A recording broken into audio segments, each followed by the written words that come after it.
নমস্কাৰ মই তৃষ্ণা পুনৰ মোৰ বাগিচালৈ স্বাগতম জনাইছো।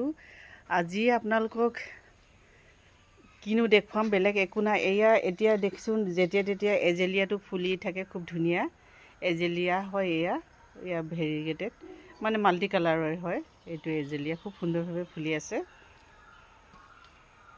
ভাল লাগে। এইটো এটা ফুলি আছে আৰু এয়া হেংগিং ভিনকা বিচাৰিছিলে কোনোবা, মই পাহৰি যাওঁ। বহুতে ফোন কৰি থাকে, মেছেজ কৰে। আৰু এয়া হেংগিং ভিনকা খুব সুন্দৰ ধুনীয়া। এয়া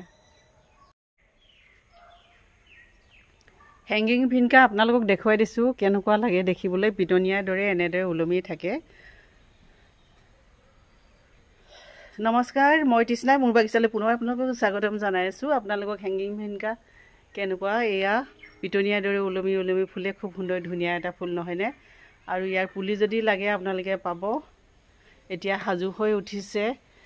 বহুতখিনি সময় মই বহুতকে দিবলৈ নোৱাৰিলোঁ, কিন্তু এতিয়া সাজু হৈ উঠিছে।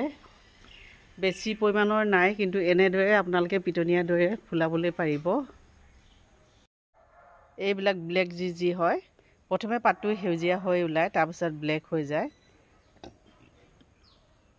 আপোনালোকে এতিয়া গৰমত ইয়াৰ গ্ৰোথটো খুব সোনকালে বাঢ়ে, কিন্তু ঠাণ্ডাত অলপ ডমেঞ্চিত গুচি যায়, ডমেঞ্চিলৈ যায়। আৰু এয়া ব্লেক যি আপোনালোকে পাব এভেইলেবল।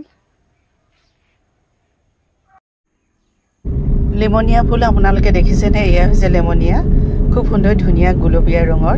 পাতটো কিন্তু মাল্টি কালাৰৰ, অতি সুন্দৰ ধুনীয়া। যদিহে ক'ৰবাত পায় নিশ্চয় সংগ্ৰহ কৰক। আজিলৈ আহোঁ, ধন্যবাদ।